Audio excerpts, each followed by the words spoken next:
એ guys હું ને દીવ આજે આયા છે રિવરફ્રન્ટ યાર કેટલું મસ્ત વાતાવરણ મને એ રિવરફ્રન્ટનું વાતાવરણ બહુ ગમે એટલે બહુ ખબર નહીં કેમ મને નદી કિનારે બેસવાનું બહુ ગમે એકદમ મન શાંત થઈ જાય જો ઓલી બાજુ છાંયડો છે ને ત્યાં બેસીએ આપણે ત્યાં જઈને यार काश मैं रिवरफ्रंट साइड रहती हो तो कितनी मजा आती હું રોજ સવારે આવતી આરુ પર આરુ કોણ કોઈ હોય ઇન્સ્ટામાં ફેમસ એવું એ અહીંયા જ રહે એવું યાર કેટલું મસ્ત લાગે ને જો શાંત પાણી હજી કોઈ કૂદી જતા ખબર ના હોય સાચી વાત યાર આ લોકોનો એનો સેજ કેમેરા બેમેરા કઈ મૂકો આમ કેવું યાર મને તો જેલી જેવું લાગે છે ને જેલી જેવું આમ નહીં ને એક જર ધરે રાખે ને તેવું લાગે આપણે અંદરથી તારે આવું મારા જોડે દર રવિવાર આપણે આવીશું એવો છે તો અહીંયા હેડ આવીશ તો મારા જોડે તારી બેનને લઈને આવીશું હેડો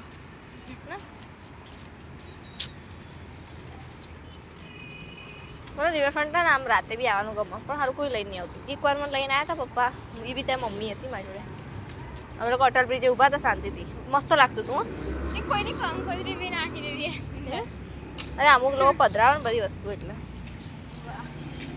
બેસી હવા ઠંડક લાગે ને અહીંયા સરસ સાફ હોય ત્યાં બેસીએ પડીકા લઈને આવ્યા તોય સારું હોત ને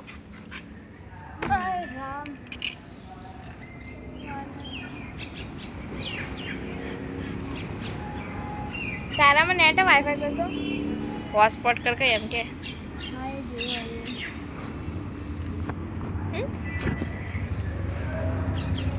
યાર ગાઈઝ આજે હું બહુ ખુશ છું કેમ કે રિવરફ્રન્ટ આવ્યા છીએ અમે તો પાણી પીવું લાવી પાણી હા વિવો Y29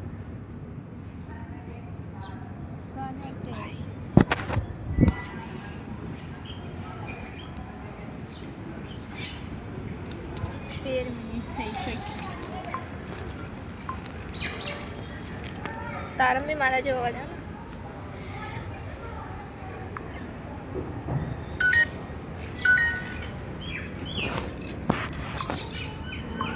બે ગાઈસ કેટલું મસ્ત યાર શાંત વાતાવરણ અહીંયા આ કાગડો એકદમ બખારો કરે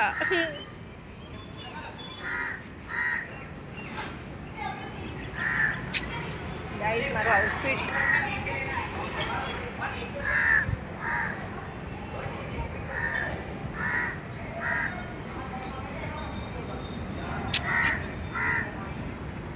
યાર નદી કિનારે કેટલી મજા આવે શાંતિથી બેસવાની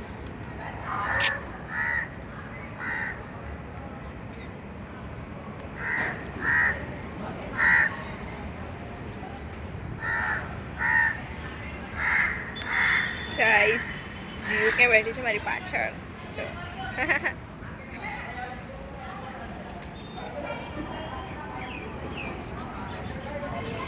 મારી ફેવરેટ જગ્યા રિવરફ્રન્ટ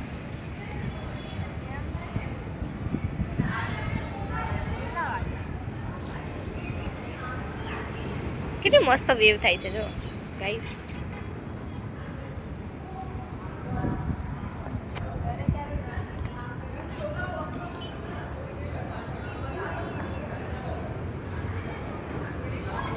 ગાઈસ મારી ફેવરેટ જગ્યા છે યાર રિવરફ્રન્ટ તો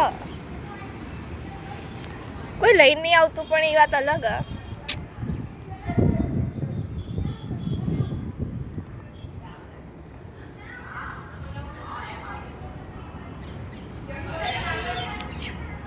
ગાઈઝ આજે હું ઇન્ટરવ્યૂ આપીને આવી ફર્સ્ટ વાર નહીં કેટલી થર્ડ વારનું ઇન્ટરવ્યૂ થયું મારું મેં ફર્સ્ટ વાર છે ને ઇન્ટરવ્યૂ આપ્યું હતું ત્યાં ક્યાં કઈ જગ્યાએ હા ટેલિકોલર માટે જોબ માટે ઇન્ટરવ્યૂ આપ્યું ત્યાં તો હું પાસ થઈ ગઈ હતી બટ મને દૂર પડતું હતું પછી પપ્પાને કીધું પપ્પા આમ દૂર પડે છે ટાઈમિંગ નહીં મારે સેટ થતો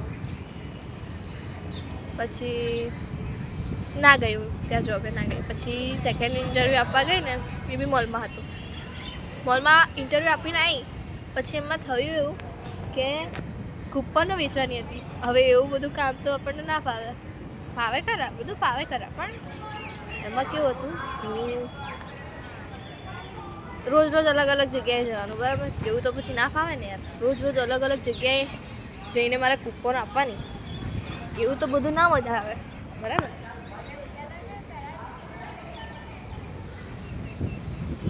12th મારું કમ્પ્લીટ થઈ ગયું, 1 વર્ષ કોલેજ કરી બરાબર. બટ યાર કોલેજમાં મને નહીં ગમતું. મને કોલેજ વિશે કંઈ ખબર જ નહીં ને, કોલેજમાં શું કેમનું કરવાનું શું હોય. એટલે હવે કોલેજની એક્ઝામ નથી આપવાની. એન્ડ અત્યારે મારે સાચું કહું, અત્યારે મારા મહોત્સવ પૂરા કરવા. મેં પપ્પાને કીધું, પપ્પા અત્યારે મને મારા મહોત્સવ પૂરા કરવા.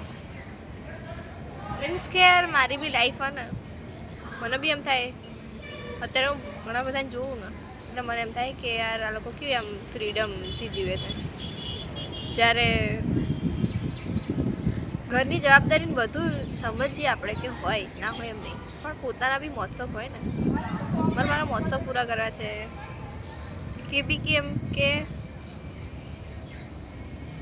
મને એમ એવી લાઈફ જોઈએ છે કે હું પોતે નોકરી કરું, મારા મહોત્સવ માટે હું પપ્પા જોડે પૈસા ના માંગુ. યાર પપ્પા મને અત્યારે પપ્પા જોડે ભાઈ જોડે પૈસા માંગવાના મને નહીં ગમતું. મને એમ થાય કે યાર હું પોતે એટલી કેપેબલ તો છું જ કે હું મારો પોતાનો ખર્ચો નહીં કાઢી શકું બરાબર.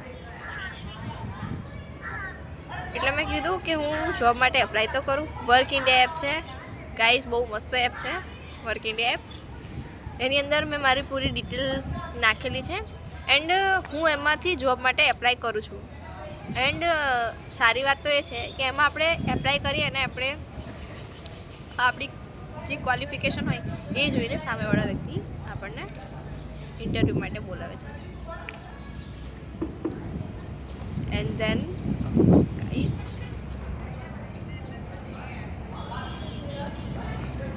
જો લોકો બધા કેવું કે ખબર કે રિવરફ્રન્ટ તો કપલ લોકો જાય, કપલ લોકો આવે, આમને તેમને. મને તો એવું કશું નથી લાગતું.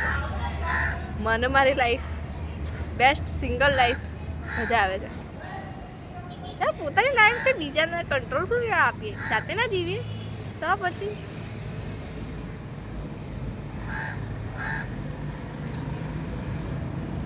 અત્યારે મારી પાસે એટલી ફ્રીડમ છે કે હું ગમે ત્યાં જઈ શકું છું, ગમે ત્યાં હરી ફરી શકું છું. હું મારી લાઈફ અત્યારે મારી મરજીથી જીવી રહી છું. મને અંદરથી એટલી ફિલિંગ આવે છે, એટલી હું ખુશ છું. હું આજે મોલમાં ઇન્ટરવ્યૂ આપીને આવી છું, બટ એનો ટાઈમિંગ અત્યારે મને થોડું એ થઈ રહ્યું છે કે ટાઈમિંગ હું એડજસ્ટ કેમ ન કરીશ. મારે સવારે 9 વાગે આવવાનું બરાબર, એટલે હું મારે ઘરેથી 8 વાગે નીકળી જવું પડશે બરાબર. 8 વાગે હું નીકળી જઈશ, 9 વાગે અહીંયા પહોંચી જઈશ. પછી 9થી મારે રાતના 8 વાગ્યા સુધી અહીંયા રહેવાનું બરાબર. 8 વાગે હું અહીંયાથી છૂટીશ, પછી 9 વાગે હું ઘરે પહોંચીશ. યાર બધું થશે કેમનું યાર, મારાથી હેન્ડલ થશે ખરા? મને એ વિચાર આવી રહ્યો છે શું થશે ગાઈઝ. યાર મમ્મી નથી ઘરે એન્ડ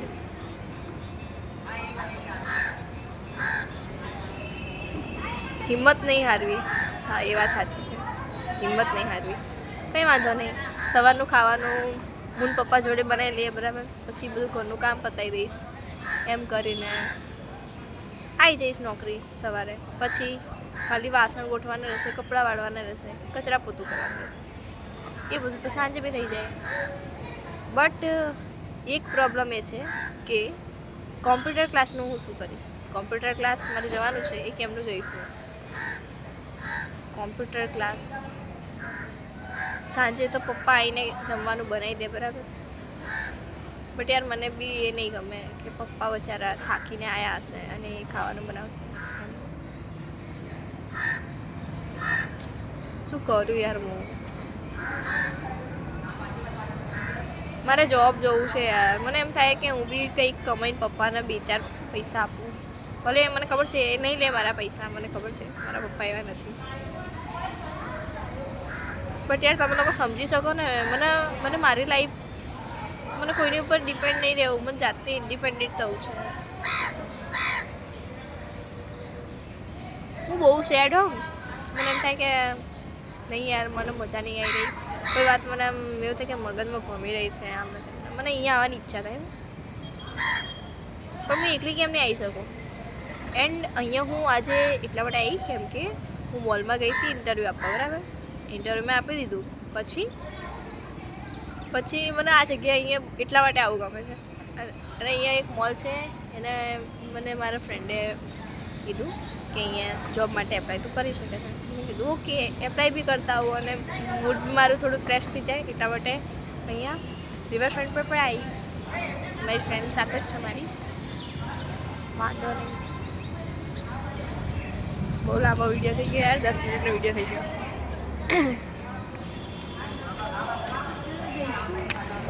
જઈએ